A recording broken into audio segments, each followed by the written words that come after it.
BJP का मतलब है भ्रष्टाचारी जनता पार्टी, बीजेपी का मतलब है बलात्कारी जनता पार्टी। ये सारे काम इन्हीं के शासन में हो रहे हैं। भ्रष्टाचार चरम सीमा पे। एक विश्वगुरु और एक कहता चाणक्य। ये चाणक्य और विश्वगुरु कहाँ घुस गए, समझे? गायब हो गया था, क्योंकि नरेंद्र मोदी तो था ही नहीं। जनता पार्टी के सांसद ने इन्हें विजिटर पास बना के दिया, उसमें गए। तो ये मंशा किसकी है? भाजपा के शासन में क्यों? अक्षरधाम मंदिर पर आतंकवादी भाजपा के शासन में देशद्रोही कहूं? बताओ क्या था उसमें? वो रंग कौन सा था? वो रंग कोई नुकसान नहीं पहुंचाता। जो स्प्रे था वो कौन सा था? एवरेस्ट की चोटी पे जब चढ़ते हैं, कहीं आपातकालीन स्थिति होती है, तब उस रंग को छोड़ा जाता है। सुरक्षा कर्मियों का गलती है। हाँ, तुम्हारे पिताजी लगे होंगे सुरक्षा कर्मी वहां, फालतू की बकवास करते। याद आ रहा है मुझे, भगत सिंह याद आता है, जिन्होंने असेंबली में बम फेंका था और अंग्रेजी हुकूमत की ये बताने की कोशिश करी थी कि अंग्रेजी हुकूमत आंखें खोलो, कान खोलो और कहीं ना कहीं भारतवासियों को आजादी दो। भारत की बहनें रो रही हैं, बेटियां रो रही हैं, बच्चे रो रहे हैं। शिक्षा, स्वास्थ्य, रोजगार, सुरक्षा सब ध्वस्त कर दिया है सरकार। मार कार्रवाई के तहत एक प्रदर्शन है और कहीं ना कहीं भारत के अंदर गोरिल्ला बार जैसे होने की स्थिति आ जाएगी। ये संसद पर हमला है या जन आक्रोश है? जन आक्रोश है या संसद पर हमला है? क्योंकि देश की जो मूलभूत जन सुविधाएं हैं उसकी तरफ इस सरकार का कोई ध्यान नहीं है। ये बेटी बचाओ और बेटी पढ़ाओ की बात करने वाली सरकार, इनके शासनकाल में ही बहन बेटियों को निर्वस्त्र घुमाया जाता है, बहन बेटियों के अस्मतें और इज्जतें लूटी जाती है, नंगा करके घुमाया जाता है, उनके यौन अंगों को छेड़ा जाता है। और मणिपुर में सेना के पूर्व सैनिक की पत्नी को निर्वस्त्र कर सामूहिक रूप से बलात्कार किया जाता है। तो मुझे तो लगता है कहीं ना कहीं जन आक्रोश है। ये संसद पर हमला कम, जन आक्रोश ज्यादा दिखाई दिया, क्योंकि जिस कर लेते हैं वो लोग। अरे धरने की अनुमति कौन देता है? धरने की अनुमति देते तो पुलिस पीटती है वहां। आप ये बताओ, महिला के साथ शोषण हुआ कि नहीं हुआ? उनको आंदोलन करने दिया गया क्या? नहीं करने दिया गया। और जबकि उसमें सुप्रीम कोर्ट के जो सुप्रीम जज थे चंद्रचूड़ जी, उन्होंने कहा था एफआईआर दर्ज कराई, और एफआईआर दर्ज करने के बाद भी उसमें न्याय नहीं मिला। और कहीं ना कहीं महिला खिलाड़ियों को अपना जो न्याय का जो घूंट था वो कहीं ना कहीं पीना पड़ा अंदर के अंदर ही, और चुपचाप शांत हो गई और डरा दिया गया, समझे नहीं? छोटी छोटी बच्चियों को जो महिला खिलाड़ी थी। तो ये हो रहा है इनके शासन में। महंगाई, शिक्षा, स्वास्थ्य, रोजगार, सुरक्षा जैसे मुद्दे इन्होंने खत्म कर दिए। इन पर कोई काम करना नहीं चाहता और यही वजह है। और जैसा कि चल रहा था अभी ईवीएम को लेके, एक देश में आंदोलन चल रहा है ईवीएम को लेके, कहीं ना कहीं मुझे लगता है ये संसद में जो हमला हुआ है, कहीं ना कहीं इसमें ही भारत सरकार के इसी मंत्री का, किसी मंत्री का हाथ हो सकता है इनके सांसद का हाथ हो। जबकि भारतीय जनता पार्टी के सांसद के द्वारा ही उन्हीं के विजिटर पास पे आए ये लोग, और इन्होंने जो करा वहां पर, वो नारे भी क्या लगाए आपने देखो ना। अगर बम फोड़ना होता तो बम होता उनके हाथ में, मगर उनके पास क्या था? स्प्रे, वो भी कलर स्प्रे था, येलो कलर का।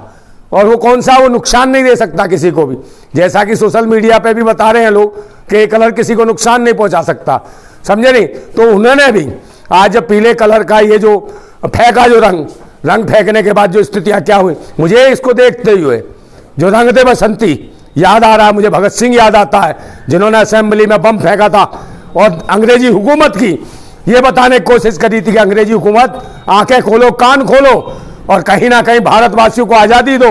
हम आज़ादी के लिए, हम अपनी अभिव्यक्ति की आज़ादी चाहते हैं, हमें अपने हक की बात उठानी चाहिए।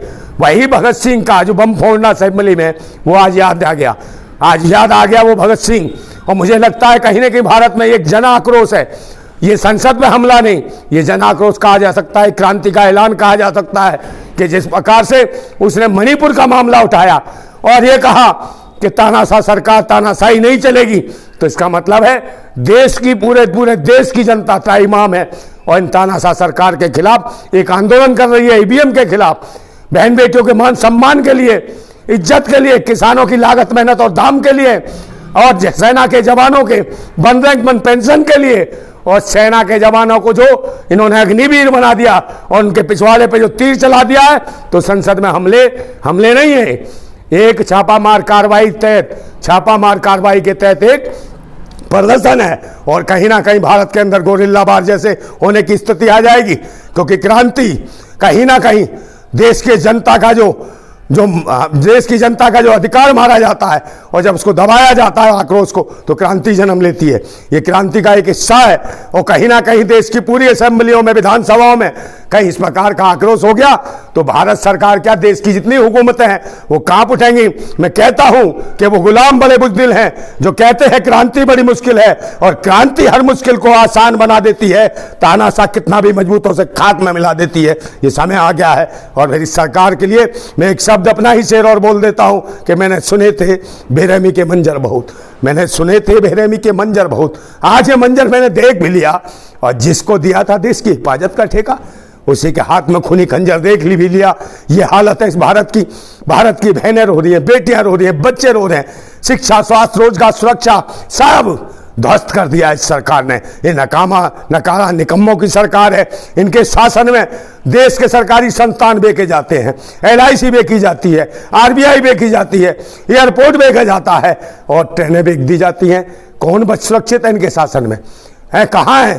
कारपेट जगत का ही प्रधानमंत्री कम, PM का मतलब पनौती मंत्री, प्रवचन मंत्री, पायदान मंत्री, ये देश के अधिकारों को छीनने का काम चल रहा है और कहते सुरक्षा ही तो है। ये विश्वगुरु है प्रधानमंत्री, इसकी निगाह हर जगह है। तो ये निगाह कहाँ गई थी? फूट गई थी निगाह कि संसद भवन में कौन है ना, मोदी जी का थोड़ी ना गलती है, तो किसका है? सुरक्षा कर्मियों का गलती है। हाँ, तुम्हारे पिताजी लगे होंगे सुरक्षा कर्मी, वहां फालतू की बकवास करती हो। गलती है ना, क्योंकि संसद के अंदर हो लेकिन संसद के बाहर भी हो। अरे संसद के बाहर क्या हुआ ये बताओ ना, आप मुझे बताओ। सन 2001 में हुआ था हमला, समझे ना, एक सिपाही दिल्ली पुलिस का मारा गया, उसकी बेवा होमगार्ड थी राधा चौहान, जो मुझे राखी बांधती रही, अभी तक लास्ट तक आती रही, रोती रही, उसको अधिकार नहीं मिले, उसके गोलियां लगी टांगों में, है उसको पक्का नहीं किया, बेवा हो गई एक शहीद की और खुद लड़ी वो, उसके न जाने कितनी गोलियां लगी, उसको अधिकार नहीं मिला। आज भी चीखती रही है, चिल्ला रही है, और कहां सोती है वो? है रेलवे जो फाटक है उसके नीचे सोती है बेचारी, और आज दिखाई भी नहीं देती कहां गई।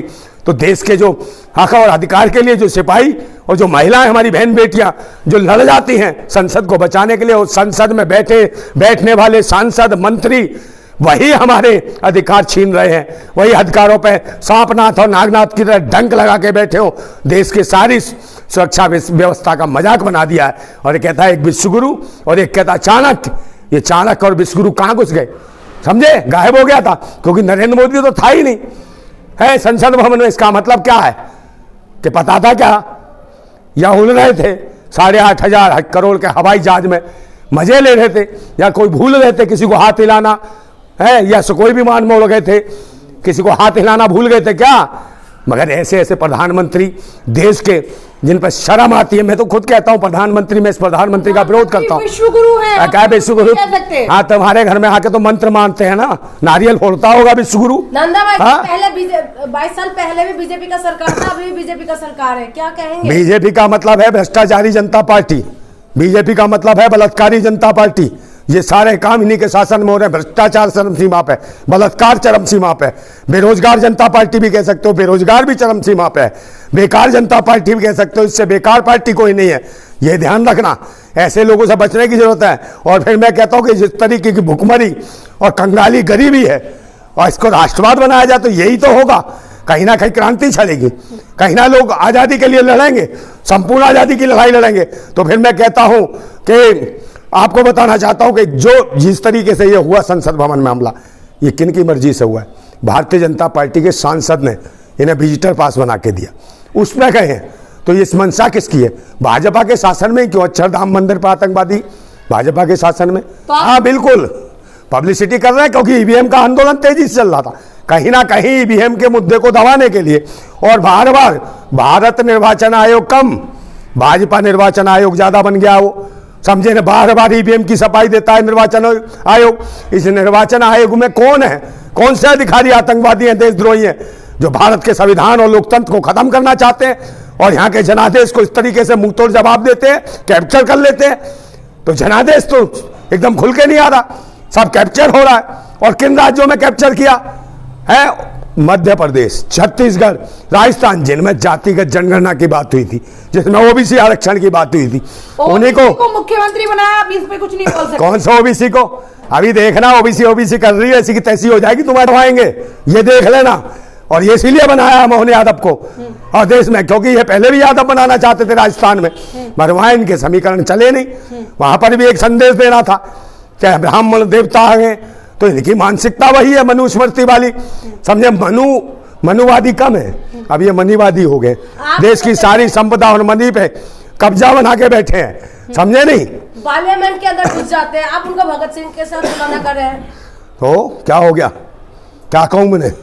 आतंकवादी देशद्रोही कहूं? बताओ क्या था उसमें? वो रंग कौन सा था? वो रंग कोई नुकसान नहीं पहुंचाता जो स्प्रे था। वो कौन सा था? एवरेस्ट की चोटी पे जब चढ़ते हैं, कहीं आपातकालीन स्थिति होती है, तब उस रंग को छोड़ा जाता है। क्या हमें दिक्कत है यहाँ? हमें हम यहाँ बैठे हैं इसलिए छोड़ा जाता, उससे कोई नुकसान नहीं होता। और भगत सिंह की तो मैंने ये कहा कि उन्होंने तो असेंबली में बम फोड़ा था, इन्होंने तो बम भी नहीं फोड़ा था, और वो भी किसी को नुकसान नहीं देना चाहते थे, और ये तो किसी भी स्तर पे किसी को नुकसान नहीं देना चाहते थे। तो इसका मतलब क्या था? वो मांग किसकी कर रहे थे? तानाशाही ही नहीं चलेगी, बहन बेटियों को न्याय दो, बलात्कारियों के खिलाफ इन्हें फांसी पर चढ़ाओ बलात्कारियों को, तो इसके लिए मांग कर रहे थे। और शिक्षा, स्वास्थ्य, रोजगार जो देश में चल रहा है, बीमारी चल रही है, उसमें चल रहा है। तो मैं कहता हूं कि भुखमरी कंगार है कि चाह तन मन को गुनहगार बना देती है और बाघ के बाघ को बीमार बना देती है। चाह तन मन को गुनहगार बना देती है और बाघ के बाघ को बीमार बना देती है। ऐ भूखे पेटों को देशभक्ति सिखाने वालों, भूख इंसान को गद्दार बना देती है। यही समय आने वाला है कि जनाक्रोश होगा, गोरिल्ला बार होंगे, और इसी तरह छापामार कार्रवाई के तहत संसद क्या और भी विधानसभाओं में भी कहीं ना कहीं लोग आक्रोशित होकर, युवा आक्रोशित होकर कल रोजगार के लिए खड़ा होगा, कल किसी और चीज के लिए खड़ा होगा, कल किसान खड़ा होगा, कल अग्निवीर खड़ा होगा। फिर कहां भागोगे? क्योंकि ये तो अभी थोड़ा सा आगाज है, आगे अंजाम के लिए भुगतने के लिए तैयार हो जाओ। सरकार को चाहिए ईमानदारी से देश के हित में काम करे, देश के लिए काम करे, बहन बेटियों की सुरक्षा पे काम करे, शिक्षा पे काम करे, स्वास्थ्य सेवाओं पे काम करे, रोजगार पे काम करे, सुरक्षा पे काम करे, और महंगाई को कम करने का काम करे। ना कि ये पाखंडवादी सब व्यापारी मानसिकता के जो लोग बैठे हैं ना, व्यापारी जनता पार्टी, व्यापार से बाहर निकले और देश को राष्ट्रवाद की ओर लेके आए। देश के शहीदों को याद करें, नमन करें, शहीद भगत सिंह को, राजगुरु को, सुखदेव को, नेताजी सुभाष चंद्र बोस को, अशफाकुल्ला खान को, समझे? ऐसे लोगों को याद करें जो देश की आज़ादी के लिए लड़े।